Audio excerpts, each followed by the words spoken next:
একটা কথা জানো, যেকোনো বাড়ির ছেলেরা তাদের খুঁটিনাটি অভ্যাসগুলো সাধারণত বাবার থেকে শেখে।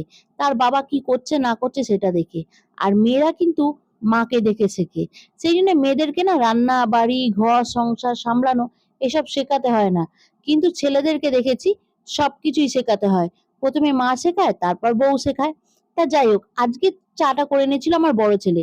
আমার ছোট ছেলে তখন বলে ফেললো, কি গো মা, তোমার বড় ছেলে কি চা গাছ বসিয়ে চা পাতা ছিঁড়ে তারপর তাকে প্রসেস করে চা পাতা বানিয়ে তারপর চা করে আনবে? এত সময় লাগছে? ভাবতে পারছো? আজ যদি না আমি ওকে শেখাতে বসি, ও কিন্তু দুদিন পর পরের ঘরের মেয়েটাকে বলবে, কি গো রান্নাঘরে কি করছিলে? গাছ বসিয়ে ফলন ধরিয়ে সবজি তুলে তারপর বাজার থেকে জিনিসপত্র নিয়ে এসে রান্না করছো? এইগুলো প্রথম থেকে গোড়া থেকেই সাবধান করা উচিত, তাই না? তাই আজকে সকালবেলা চায়ের কাপটা হাতে নিয়ে ছোটটাকে বেশটি করে শিক্ষা দিলাম। তার সাথে ভাবছি সকাল থেকে আজকে থেকে একটু করে পড়াবো। নিচে চা টা খেয়ে নেমে এসে আজকে আর ছেলেদের টিফিনটা আগে করে নিলাম। টিফিনে আজকে পরোটা দিয়েছিলাম, আর তার সাথে করেছিলাম পালং শাকের তরকারি।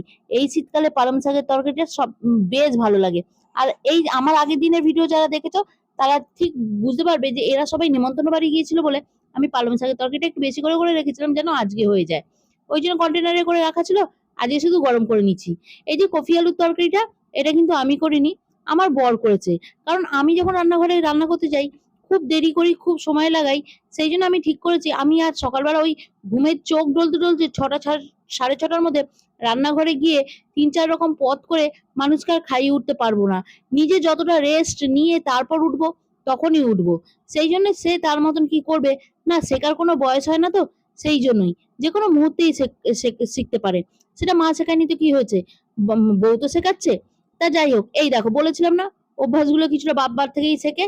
এই যে এখনই যদি না আমি ওদেরকে ঠিক করি না, ওরাও ঠিক ডিউটি যাওয়ার সময় বড় হয়ে বউকে বলে যাবে, কেন তুমি করবে, সারাদিন ঘরে বসে থেকে কি করবে? সেই জন্য আজকে বেশি করে শিক্ষা দিয়ে নিচ্ছি, কালকে আবার একটা নতুন লেসন ওদেরকে পড়াবো। এই যে দেখো বই খাতাগুলো, ওরা কি পারতো না যাওয়ার সময় বইগুলো গুছিয়ে রেখে? না, কারণ ওরা গোড়া থেকে এই জিনিসটা দেখেনি। হ্যাঁ, তোমরা বলবে যে প্রত্যেকটা বাচ্চাই এরকম করে। না, প্রত্যেকটা বাচ্চা এরকম করে না। কিছু কিছু বাচ্চা তোমরা দেখবে তো, কোনো ঘরে যদি মেয়েরা থাকে তারা কিন্তু এগুলো গুছিয়ে গাছিয়ে রেখে তবে যায়। হ্যাঁ, তোমরা বলবে এইগুলো বাচ্চা মন তো, ভুলে তাড়াতাড়ি করে গেছে। না, তাড়াতাড়ি দেরি এটা ফ্যাক্টর না। ফ্যাক্টর হচ্ছে তুমি কতটা দরদ দিয়ে পরিবারের মানুষগুলোকে প্রত্যেককে নিজের ভাবছো। যদি দরদ দিয়ে ভাবো তবে দেখবে কাজগুলোকে সমান মনে হবে।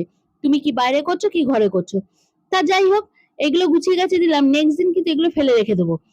আচ্ছা, আমার মতামত হয়তো সবার সাথে এক নাও হতে পারে। কারোর পছন্দ হতে পারে, কারোর পছন্দ নাও হতে পারে।